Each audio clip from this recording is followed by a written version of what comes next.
दोस्तों welcome back to another video. दोस्तों आज के इस वीडियो में हम बात करने जा रहे हैं आधार प्रज्ञा केंद्र के बारे में। आखिर आधार प्रज्ञा केंद्र को जो खोलने की जो प्रक्रिया है, लगभग मैंने सभी वीडियोस में जानकारी दे रखा है, लेकिन समस्या यहाँ पर दोस्तों ये निकल के आती है कि यहाँ पर जो पैसे चार्ज लगने की जो बात आती है, ये कहाँ तक सही है। दूसरी बात, यहाँ पर कोई भी आधार का काम करने की जो प्रक्रिया होते हैं, उस प्रक्रिया में बहुत ज्यादा अड़चन आती है। जैसे कि आप किसी भी संस्था के साथ मिलकर काम करना चाहते हैं, पर संस्था के जो भी मेन ऑनर होते हैं, उनके द्वारा आपको आईडी प्रोवाइड नहीं की जाती है, और ये सबसे बड़ी बुरी बात है। दूसरी चीज ये कि जिस भी संस्था के साथ आप मिलकर काम करना तो चाहते हैं, पर उनके द्वारा दोस्तों पैसे की भी डिमांड की जाती है। तीसरी बात हमें दोस्तों निकल के आती है कि भैया हमने एलएमएस सर्टिफिकेट ले रखा है और हमने आधार सुपरवाइजर के लिए एडमिट कार्ड के लिए भी अप्लाई कर दिया है, एडमिट कार्ड भी आ गया, मैंने एग्जाम भी दे लिया, हमने एग्जाम पास भी कर लिया है। ऐसे में मुझे आधार सेंटर मिलने में दिक्कत हो रही है। ऐसा क्यों हो रहा है, आज के वीडियोस में कंप्लीट जानकारी देने वाले हैं, सच्चाई आपको बताने वाले हैं। क्या वो तरीका है, कैसे आपको आधार सेंटर मिल सकता है, क्यों ऐसा प्रॉब्लम क्रिएट हो रहा है, क्या इसकी वजह है, इसके पीछे क्या चल रहा है, सब कुछ इस वीडियो में जानकारी देने वाले। और दूसरी बात यहाँ पर समझ लीजिए, जिस तरह से आप ये पहली बार हो सकता है वीडियो देख रहे हैं, इससे पहले भी कोई और वीडियो उठा के देखें, आपको हकीकत मालूम चल जाएगा कि सीएससी सेंटर हो, चाहे वो आईएबीएफ की बात हो, चाहे वो आधार प्रज्ञा केंद्र खोलने की बात हो, हर चीजों के पीछे कहीं ना कहीं पैसा की बात आती है और इसके पीछे बहुत बड़ा साजिश भी होता है। लेकिन हम इस वीडियो में फिर से एक बार रिवील करने वाले हैं और अपने अनुभव के तौर पर दोस्तों ये बात करने जा रहे हैं। ये वीडियो आपके लिए बता देना चाहते हैं, इन सभी के लिए ये वीडियो जो है, उन सभी के लिए एजुकेशन पर्पस के लिए दोस्तों ये वीडियोस बनाई जा रही है, गलत चीजों के लिए उपयोग में बिल्कुल भी नहीं है। ये अवेयरनेस के लिए वीडियोस बनाई जा रही है, जागरूक करने के लिए वीडियोस बनाई जा रही है। किसी भी सरकारी संस्था को मेरा ये उद्देश्य नहीं है कि ये इस तरह से गलत काम करे, और या करते हैं तो गलत काम ना करे, इस चीज के लिए दोस्तों बनाई जा रही है। किसी भी पर्टिकुलर किसी भी सरकारी संस्था या फिर सीएससी, बैंक, डीसी या फिर कोई भी इंस्टीट्यूशन हो सकता है, चाहे वो प्राइवेट हो चाहे गवर्नमेंट हो, मेरा किसी का टारगेट बिल्कुल भी नहीं है। मेरा सिर्फ इतना कहना है कि आखिर ये काम क्यों नहीं हो पाता है, इसके पीछे रीजन क्या है, इसके पीछे पैसे की क्यों बात आती है, क्यों आधार सेंटर लोग नहीं खोल पाते हैं। लोग यहाँ पर घर बैठे बैठे यहाँ पर दोस्तों अगर देखा जाए तो यहाँ पर आपको चीजें, मैं 3 डॉक्यूमेंट्स आपको दिखाना चाहता हूँ ताकि आपको बेहतर तरीके से समझ में आए। तो दोस्तों ये है एलएमएस सर्टिफिकेट, जैसे कि आप देख सकते हैं ये एलएमएस सर्टिफिकेट है, कुछ इस तरह से चीजें दिखाई देती है। ठीक है, ये एलएमएस सर्टिफिकेट है। एलएमएस सर्टिफिकेट तो लोग ले लेते हैं जैसे तैसे करके, अगर उनको सीएससी, डीएम या फिर बैंक किसी या फिर किसी भी संस्था के साथ मिलकर काम करना चाहते हैं, वहां से आपको आईडी पासवर्ड नहीं मिलता है, तो आप कहीं से ना कहीं से आपने जुगाड़ करके जरूर आपने कर लिया होगा। अब एलएमएस सर्टिफिकेट लेने के बाद आपने एनएससीआईटी के अंदर एग्जाम फॉर्म भी भरे होंगे और रजिस्ट्रार से अप्रूवल लेने के लिए भी बात कही होगी। अब वहां पर भी आपको कहीं ना कहीं पैसे देके आपको काम कराना पड़ा होगा, तो मिला होगा आपको यहाँ पर दोस्तों एडमिट कार्ड। जब आपको ये एडमिट कार्ड मिल जाता है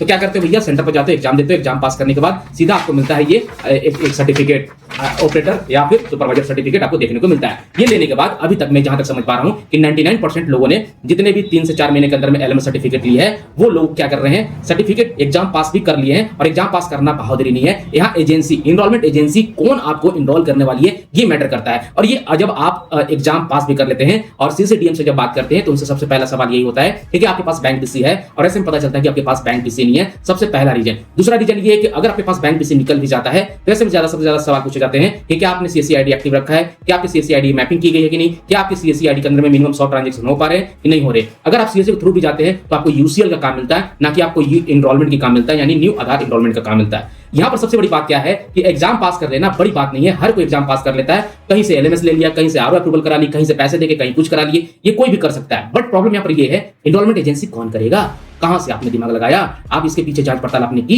कि हम एलएमएस लेने जा रहे हैं तो मुझे क्या पहले करना चाहिए, क्या नहीं करना चाहिए, इसकी जानकारी आपने लिया है। मैं लगातार सभी वीडियोस में ये जानकारी देते आ रहा हूं, हर प्रक्रिया के साथ आपको बताने जा रहा हूं और बताते आ भी रहा हूं। आज इस वीडियो में बताऊंगा आखिर प्रक्रिया है क्या। एलएमएस ले लेना बड़ी बात नहीं है, चाहे आपके सीएससी, डीएम दें चाहे ना दें, आप किसी भी थर्ड पार्टी यूआईडीआई बेस्ड या फिर और भी कोई बैंक या फिर किसी भी सरकारी इंस्टीट्यूशन के साथ आप उनसे एलएमएस की डिमांड करते हैं, आपको मिल भी जाता है, पैसा कौड़ी देकर जो भी चीजें, ये सब चीजें कर लेते हैं। एजेंसी के लिए आप आरओ से अप्रूवल भी ले लेते हैं, एग्जाम पास भी कर लेते हैं, बट यहाँ तक मैटर शांत नहीं होता है और लोग यहाँ पर सर्टिफिकेट लेके हवा में घुमा रहे हैं, कुछ इस तरह से सोच रहे हैं कि भैया मैं क्या करूं, कि मेरे इतने सारे डॉक्यूमेंट्स किस काम के, जब मैं आधार सेंटर खोल ही नहीं पाऊंगा, जब आधार एनरोलमेंट एजेंसी ले ही नहीं पाऊंगा या फिर एनरोलमेंट नहीं कर पाऊंगा, मेरी सेंटर वेरीफाई नहीं हो पाएगी, तो भैया कौन करेगा।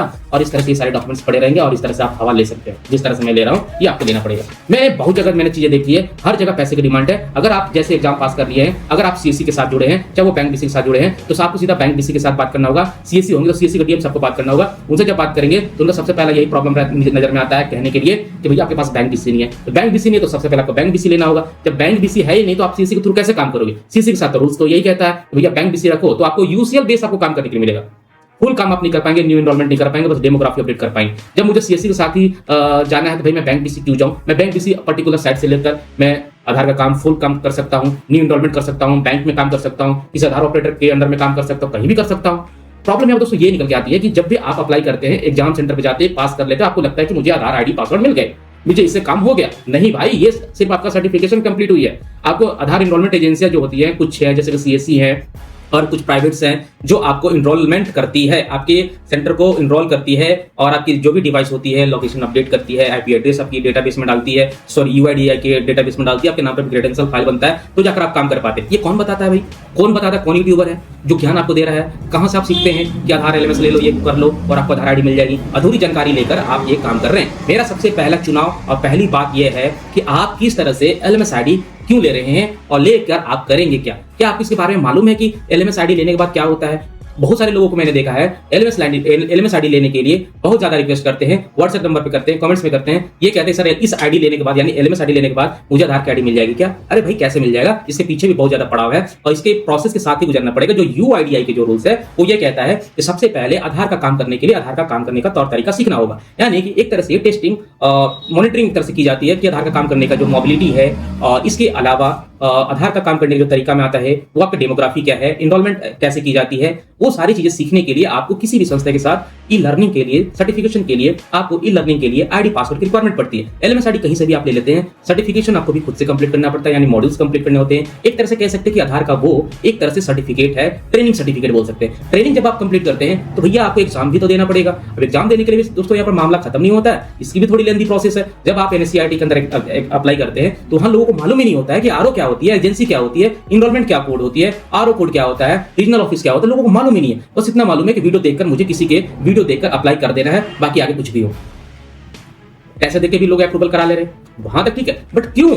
आपको क्यों नहीं मालूम है कि किस एजेंसी के थ्रू हमें जाना चाहिए ताकि आगे चल के इनरोलमेंट एजेंसियां हमें उसी से बात करनी होगी, उसी के लिए हमें काम करना होगा ताकि हमें कोई आगे चल के दिक्कत ना हो। आप सीएससी के थ्रू आप अप्लाई करते हो, बात करते हो स्टेट बैंक से, क्या पॉसिबिलिटी है? खुद से दिमाग लगाइए। जब सीएससी के थ्रू जब बैंक बीसी आप ले रहे हैं, बैंक बीसी आप ले चुके हैं, सीएससी बैंक बीसी के थ्रू आप अप्लाई कर रहे हैं, तो आप किसी और अनदर इंस्टीट्यूशन से क्यों बात करेंगे? या तो आप इनरोलमेंट एजेंसी से डायरेक्ट बात कर लीजिए। मैक्सिमम टाइम दोस्तों देखने को ये मिलता है या फिर आपके सीएससी डीएम या फिर आपके बैंक मैनेजर, मोस्टली मैं 2 लोगों की टारगेट कर रहा हूं कि वो ऐसे कहते हैं कि देखो या तो सीट खाली नहीं है, आप एग्जाम पास कर लोगे, इनरोलमेंट एजेंसी दिलाने के लिए या फिर वेरीफाई कराने के लिए, आपके सेंटर को वेरीफाई कराने के लिए, उसके लिए क्या है? उसके लिए सबसे पहले ये कहेंगे, अगर सीएससी होंगे तो ये कहेंगे कि अभी आपका सीएससी आईडी एक्टिव है, तो हाँ है, आपने मिनिमम 100 ट्रांजेक्शन की है कि नहीं, वहीं पे आप पहले छट जाओगे। दूसरा चीज, अगर आप ये फुलफिल कर भी देते हो, पूरे 1 महीने में 100 ट्रांजेक्शन कंप्लीट भी कर लेते हो, तो हम प्रॉब्लम एक और आएगी कि अभी सीट अवेलेबल नहीं है। दूसरी चीज की कई बार ऐसा होता है, ये सभी डीएम की बात नहीं कर रहा हूँ, कुछ डीएम ऐसे हैं जो पैसे लेकर काम करने की बात कहते हैं। ये चीज याद रखिए, पैसे लेकर काम कर रहे हैं ऐसा नहीं है, लेकिन जहां आपका मामला अटक रहा है कि हाँ कोई ट्रांजेक्शन कंप्लीट नहीं है, भैया पैसे दो तो काम आपकी बन जाती है। आपकी एजेंसी इनरोलमेंट करा देंगे, वो आपको यूसीएल मिल जाएगा, यूनिवर्सल क्लाइंट सॉफ्टवेयर जो होता है, उससे आप न्यू इनरोलमेंट कर पाएंगे, सॉरी इनरोलमेंट नहीं कर पाएंगे, न्यू इनरोलमेंट, डेमोग्राफी अपडेट कर पाएंगे, मोबाइल नंबर एड्रेस वगैरह सब चीज अपडेट कर पाएंगे। अगर आप फुल अपडेट करना चाहते हैं तो ऐसे में तो आपको किसी पर्टिकुलर किसी बैंक बीसी के साथ आपको जाना ही पड़ेगा, बस इतना याद रखिए, या फिर किसी भी इंस्टीट्यूट अनदर इंस्टीट्यूट के साथ आपको जाना पड़ेगा। अगर कहीं बहुत ज्यादा दोस्तों यहाँ पर सवाल भी पूछे जाते हैं कि आधार ऑपरेटर सर्टिफिकेट लेने के बाद मैं कहीं भी जॉब के लिए अप्लाई कर सकता हूँ? हाँ कर सकते हो, क्यों नहीं कर सकते हो? जरूरी थोड़ी कि किसी सेंटर आप खुद का सेंटर ऑथराइज करा ले तभी काम करें, ऐसा नहीं है। किसी भी ऑथराइज सेंटर के अंदर में आप ऑपरेटर बेसिस पे भी आप काम कर सकते हैं, वहां भी अच्छी खासी सैलरी मिलती है, 35,000 प्लस सैलरी, जहां तक मुझे मालूम है सैलरी मिलती है। सबसे ज्यादा सवाल तो दोस्तों ये भी पूछा गया है कि जॉब के लिए वैकेंसी निकली है क्या, तो अलग अलग स्टेट में दोस्तों देखने को भी मिलता है। और यूआईडीआई की तरफ से भी कुछ मुझे सुनने को मिला है कि इस महीने के आखिरी तक, अप्रैल के महीने के आखिरी तक वैकेंसी कुछ निकली अलग अलग स्टेट में, बट मैं पुष्टि नहीं कर रहा हूँ कि कौन से डेट में कितने तारीख तक लास्ट अवेलेबल है, वो आप देख लीजिएगा। बट मैं आपको बता रहा हूँ कि जब आप ऑपरेटर सर्टिफिकेट आपको मिल जाती है ना, इस तरह का सर्टिफिकेट जो होती है, सर्टिफिकेट आप एग्जाम पास करके आपको जो मिल जाता है ना, ये सर्टिफिकेट आपके लिए दोस्तों काम की आती है। इसी सर्टिफिकेट की जगह से आप अप्लाई कर सकते हैं और वेरीफाई होते ही आप ऑपरेटर बेसिस पे आप आधार का काम करने के लिए तैयार हो सकते हैं। वो कुछ वेंडर होते हैं जो इनरोलमेंट एजेंसी के साथ जुड़े होते हैं और आपको वो वेरीफाई कराकर ऑपरेटर सर्टिफिकेट के बेसिस पे और आपको जॉब के लिए रख लिया जाता है, चाहे वो कहीं भी आप किसी भी लोकेशन में आपको करने के लिए अनिवार्य कर दिया जाता है। तो ऐसे काम होता है। बट यहाँ पर मामला क्या है, हर कोई को यहाँ पर आधार सेंटर खोलना है, खुद को अपना खोलना है। भैया इनरोलमेंट एजेंसी तो सबसे पहली बात है कि आपको पता करना चाहिए कि सबसे पहले इनरोलमेंट एजेंसियां कौन कौन आपके सामने नजदीक में है, कौन कौन काम कर रही है। बहुत ज्यादा तो यहाँ पर देखने को मिलेगा 1.5 लाख, 2 लाख, 2.5 लाख, 4 लाख, 5 लाख, भैया ऐसे पैसे मांगे जा रहे हैं जैसे कि समझो कि सोना खरीद रहे हो। ऐसे समझ, सोना भी फेल है भाई, यहाँ पर पैसे लेकर ही काम किए जा रहे हैं। अगर आपको कोई मना कर रहा है, कोई भी सरकारी कर्मचारी या फिर प्राइवेट वाले अगर मना कर रहे हैं तो इसके पीछे भी कुछ न कुछ झोल झाल है। मैं आपको खुलेआम बता दे रहा हूँ, ये बात को समझ लो, क्योंकि मेरे को जहां तक लगता है ये बात कोई नहीं आपको बताएगा। मैं अपने चैनल पे ऊपर खुलेआम ये बस इस बात को बोल पाता हूँ क्योंकि आप मेरे साथ हो। मुझे लगता है कि ये बात आपको पता होनी चाहिए कि भैया क्यों एनरोलमेंट एजेंसी नहीं मिलती है। आधार के एग्जाम दे दिए हैं, लगता है उनको कि मेरा सारा काम खत्म हो गया। नहीं भाई, उस सर्टिफिकेट से कुछ नहीं होने वाला है जब तक आपकी ये यानी कि इनरोलमेंट एजेंसी आपकी वेरीफाई नहीं करती। इनरोलमेंट एजेंसी में जैसे सीएससी हो सकता है और भी हो सकते हैं, प्राइवेट सेक्टर वाले भी हो सकते हैं। अब उनके साथ आपको कॉन्टैक्ट करना होगा, वो आपके वेरीफाई करते हैं आपके ऑपरेटर सर्टिफिकेट को, आपके डिवाइस को वेरीफाई करेंगे, ऑथराइज करेंगे। वहाँ पे डिवाइस आपको खरीदनी पड़ेगी, ये सारी चीज़ें खरीदनी पड़ेगी, खरीद के ही आप सारा काम कर पाएंगे। तो यहाँ पर सर्टिफिकेट ले लेने का मतलब, मेरा देखो इस वीडियो को बनाने का मतलब यही था कि लोगों को ये मालूम नहीं है कि हम एलएमएस क्यों ले रहे हैं। एलएमएस ले लिए, तुमको ये गलत फहमी इस बात का है कि मुझे आधार की आईडी पासवर्ड मिल जाएगा, मैं काम करना उसी पर शुरू कर दूंगा। दूसरी बात, आरओ इनरोलमेंट कोड और एजेंसी या रजिस्ट्रार के बारे में मालूम नहीं है भैया। ये होता क्या है, बस धड़ल्ले से काम करने जा रहे हैं लोग, पैसा लेके काम कर दे रहा है, लेकिन मालूम नहीं है कि इसके पीछे क्या इसका हाथ है, क्यों अप्रूवल लेने जा रही। दूसरा चीज, काफी ज्यादा लोग ये पूछते हैं, जब मैं किसी को एडमिट कार्ड डाउनलोड करके जब देता हूं तो काफी ज्यादा ये सवाल पूछते हैं कि सर मुझे इसके साथ क्या क्या चीजें लेके जानी पड़ेगी। तो भैया यहाँ पर आधार कार्ड ओरिजिनल और दूसरा एडमिट कार्ड जो डाउनलोड करके जा रहे हो कलर में करके जाए, क्योंकि 3 महीने की लेटेस्ट डाउनलोड आपकी आधार कार्ड होनी चाहिए आपके ऑफिशियल पोर्टल से, इस बात को भी याद रखें। बट वहाँ भी लोगों को ये कहना है कि ऑथराइजेशन लेटर की जरूरत है कि नहीं। तो भैया यहाँ पर अब ऑथराइजेशन लेटर की जरूरत नहीं, क्योंकि कई बार वीडियो में दोस्तों ये पूछा गया है कि सर मुझे ऑथराइजेशन लेटर लेके जाना पड़ेगा क्या, क्योंकि एडमिट कार्ड में लिखा हुआ है, पर उसमें लिखा क्या हुआ ये चीज आपने नोटिस नहीं किया। सिर्फ ऑथराइजेशन लेटर वर्ड का नाम आपने सुना या फिर देखा या तो पढ़ा, उसके बाद फिर आपने सवाल करना शुरू कर दिया। इसीलिए कहा जाता है अधूरी जानकारी आप लेकर काम करोगे तो आगे चल के बहुत ही दुखदायी होने वाला है। तो भैया मेरे जैसा साफ सुथरा बताने वाला तो हमको तो नहीं लगता कि इस यूट्यूब चैनल के ऊपर है। मैं अपनी बात ही अपने पास से आपसे कह दे रहा हूँ। कोई है तो मुझे बता दो। बिना पैसे के कोई काम नहीं करेगा। अगर आप खुद का आधार इनरोलमेंट एजेंसी या फिर सेंटर खुलना चाहते हैं तो उसके पीछे पैसे फेंकने पड़ेंगे, आपके सारे काम हो जाएंगे। आपकी जो भी पेपर आपका पड़ा हुआ है ना, ये क्या हुआ, ये आधार ऑपरेटर सर्टिफिकेट, एलएमएस सर्टिफिकेट, हाँ एडमिट कार्ड, एग्जाम पास कर रही है, इससे आईडी नहीं मिल जाती, इसके लिए इनरोलमेंट एजेंसी से बात करनी पड़ती है। ठीक है, मजाक बना कर रख दिए हैं सब आप लोग, गलत जगह पर आपने एंट्री मार दी है। इसके पीछे आपको इनरोलमेंट एजेंसी से बात करनी होगी, बस इतना जान लीजिए। ये तो कोई फायदा नहीं है ये सारा चीज करके, पेपर है ये, टुकड़ा है समझ लो। अगर आपका सेंटर नहीं खुला तो ये बेकार का चीज है। एक चीज जगह पे काम आ सकता है, जहाँ भी वैकेंसी आती है भैया भर लो, वहाँ पे निकल गया तो बड़ी बात है, अच्छी बात है। वहाँ पे आप ऑपरेटर बेसिस पे आप काम कर लेना, या फिर सुपरवाइजर बेसिस पे आप किसी वेल्डर के अंदर में काम कर लेना, या फिर किसी इनरोलमेंट एजेंसी के अंदर में काम कर लेना, ये करो। तो देखो, बिना पैसे के आपको इनरोलमेंट एजेंसी नहीं मिलेगी। दूसरी बात, और किसी भी इनरोलमेंट एजेंसी से आपका सेंटर वेरीफाई नहीं होगा जब तक आप पैसे नहीं फेंकेंगे। कई बार ऐसा भी होता है बिना पैसे के भी काम हो जाते हैं, कई बार ऐसा होता है बिना पैसे फेंके काम भी नहीं होता है। आपके सीसीडीएम हो या फिर कोई बैंक पीसी हो या पर्टिकुलर कोई भी सरकारी या फिर कोई भी सरकारी हो या फिर प्राइवेट इंस्टीट्यूशन वाले हो, बिना पैसे काम नहीं करते हैं। और एक चीज याद रख लो, कुछ सीएससीडीएम या फिर कुछ प्राइवेट या फिर कुछ गवर्नमेंट्स के जो कर्मचारी होते हैं सही तरीके से काम कर रहे हैं, और कुछ लोगों की वजह से सभी खराब हो रहे हैं, नाम खराब हो रहा है, संस्था की बदनामी हो रही है। ऐसे समझ के चलो, देने वाले दे देते हैं और देने वाले कुछ लोग नहीं देते हैं। मैं ये बात आपको बताना चाह रहा हूँ। ये वीडियो सिर्फ और सिर्फ एजुकेशन पर्पस के लिए बनाया गया था। उम्मीद करती है ये वीडियो आपके लिए बहुत ही यूजफुल रहा होगा। आपको मालूम चल चुका होगा कि एलएमएस सर्टिफिकेट क्या है, क्यों लेने पे क्या चीज करना होता है। एलएमएस सर्टिफिकेट लेने के बाद एनएससीईआरटी पोर्टल पे जाकर आधार का एग्जामिनेशन के लिए फॉर्म भरना होता है। वो फॉर्म जब आप भरते हैं तो ही जाकर आप आगे चल के किसी भी एजेंसी के लिए रीजनल ऑफिस से आपको अप्रूवल लेना पड़ता है।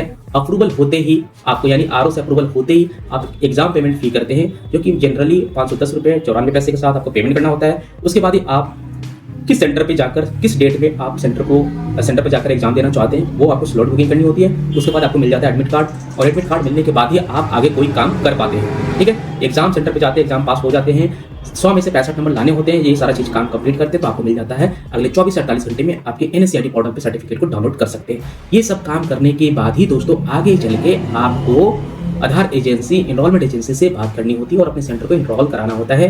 भैया आपकी जो भी हार्डवेयर डिवाइस वगैरह है, सारी चीजें वेरीफाई होती है, आपकी वाईफाई देखी जाती है, आपके बैठने की जगह कितने आपने दिया है, मिनिमम 5 होनी चाहिए। साथ ही साथ व्हील चेयर की फैसिलिटी हो तो बढ़िया है, और नहीं तो कुछ चीज़ें पैसे देके आप लोग काम कर लेते हैं और ये सारी चीज़ें पॉसिबिलिटी हो जाती है। पैसे देते हैं तो लगभग सारे पॉसिबिलिटी फुलफिल आपके हो जाते हैं और आपको पैसे के भी यहाँ पर आपको सेंटर मिल जाता है। बट आज के डेट में इतना जान लो, बिना पैसे के कोई काम नहीं होता है। 99.9% बिना पैसे के काम नहीं होता है। दोस्तों उम्मीद करते हैं जानकारी आपको काफी पसंद आए होंगे, वीडियोस पसंद आए होंगे तो वीडियो को लाइक एंड शेयर जरूर करिएगा। मिलते हैं किसी नेक्स्ट इंटरेस्टिंग वीडियो में, तब तक के लिए goodbye and take care दोस्तों।